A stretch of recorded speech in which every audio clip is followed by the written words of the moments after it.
Lucas, chapitre 8. Or, il arriva après cela qu'il passait par les villes et par les villages, prêchant et annonçant l'évangile du royaume d'Élohim. Et les 12 disciples étaient auprès de lui, avec quelques femmes aussi qu'il avait délivrées d'esprits malins et de maladies. Myriam, qu'on appelait Magdeleine, de laquelle étaient sortis 7 démons, et Johanna, femme de Chouzas, intendant d'Hérode, Chouchan et beaucoup d'autres qui le servaient de leurs biens. Or, comme une grande foule s'assemblait, et que, de chaque ville, on voyageait vers lui, il dit au moyen d'une parabole. Celui qui sème sortit pour semer sa semence, et en semant, il en tomba en effet à côté du chemin, et elle fut foulée aux pieds, et les oiseaux du ciel la mangèrent.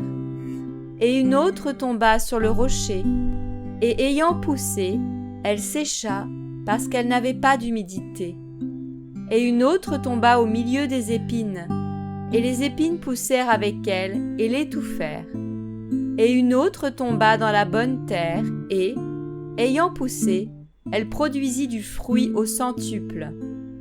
En disant ces choses, il dit à grande voix : Que celui qui a des oreilles pour entendre, entende. Mais ses disciples l'interrogèrent, disant : Qu'est-ce que cette parabole ? Mais il dit : Il vous a été donné de connaître les mystères du royaume d'Élohim, mais pour les autres, cela leur est dit en parabole, afin qu'en voyant ils ne voient pas, et qu'en entendant ils ne comprennent pas. Or, voici ce qu'est la parabole. La semence, c'est la parole d'Élohim, et ceux qui sont à côté du chemin, ce sont ceux qui entendent. Ensuite, le diable vient et enlève la parole de leur cœur, de peur qu'ils ne croient et ne soient sauvés.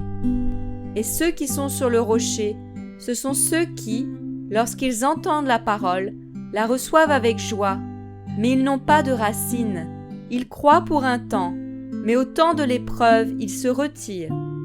Et ce qui est tombé parmi les épines, ce sont ceux qui, ayant entendu et s'en allant, sont étouffés par les soucis et par la richesse, et par les plaisirs de la vie, et n'amènent rien à maturité. Mais ce qui est dans la bonne terre, ce sont ceux qui, ayant entendu la parole, la retiennent dans un cœur convenable et bon, et portent du fruit avec persévérance. Mais personne, après avoir allumé une lampe, ne la couvre d'un vase, ni ne la met sous un lit, mais il la met sur un chandelier, afin que ceux qui entrent voient la lumière. Car il n'est rien de secret qui ne doive être découvert, rien de caché qui ne doive être connu et qui ne vienne en évidence. Prenez donc garde à la manière dont vous écoutez, car on donnera à celui qui a, mais à celui qui n'a pas, on ôtera même ce qu'il pense avoir. Alors sa mère et ses frères vinrent vers lui, mais ils ne pouvaient l'aborder à cause de la foule, et on le lui rapporta en disant : Ta mère et tes frères sont dehors, et ils désirent te voir. Mais répondant, il leur dit : Ma mère et mes frères, ce sont ceux qui écoutent la parole d'Élohim et qui la pratiquent. Or il arriva l'un de ces jours qu'il monta dans un bateau avec ses disciples et il leur dit : Passons de l'autre côté du lac. Et ils firent voile. Mais comme il naviguait, il s'endormit. Un tourbillon de vent descendit sur le lac, et il s'emplissait complètement, et ils étaient en péril. Et s'approchant, ils le réveillèrent en disant : Maître, Maître, nous périssons. Et lui, s'étant réveillé, réprimanda d'une manière tranchante le vent et les flots d'eau, et ils s'apaisèrent, et le calme revint. Mais il leur dit : Où est votre foi ?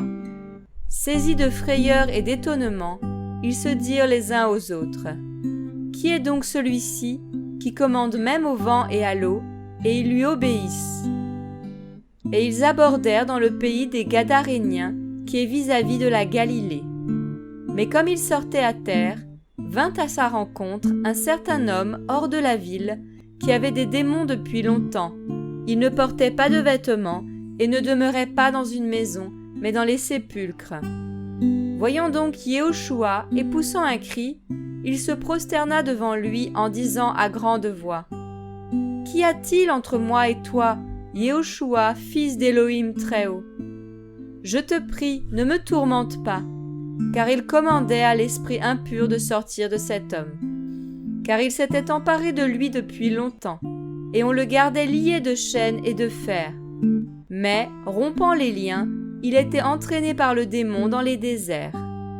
Mais Yehoshua lui demanda en disant : « Quel est ton nom ? » Et il dit : « Légion, car beaucoup de démons étaient entrés en lui. » Et il le suppliait de ne pas leur ordonner de s'en aller dans l'abîme. Mais il y avait là un grand troupeau de pourceaux paissant sur la montagne, et il le suppliait de leur permettre d'entrer en eux. Il le leur permit. Et les démons étant sortis de cet homme, entrèrent dans les pourceaux, et le troupeau se précipita des pentes escarpées dans le lac et se noya. Mais ceux qui les faisaient paître, voyant ce qui était arrivé, s'enfuirent et allèrent le raconter dans la ville et dans les campagnes. Et ils sortirent pour voir ce qui était arrivé. Ils vinrent auprès de Yehoshua, et ils trouvèrent l'homme de qui étaient sortis les démons, assis auprès de Yehoshua, vêtu et dans son bon sens, et ils furent saisis de frayeur. Et ceux qui avaient vu ces choses leur racontèrent comment le démoniaque avait été sauvé. Et toute la multitude de la région environnante des Gadaréniens le supplia de s'en aller de chez eux, parce qu'ils étaient saisis d'une grande crainte. Et lui, étant monté dans le bateau, s'en retourna. Et l'homme de qui étaient sortis les démons le supplia de lui permettre d'être avec lui.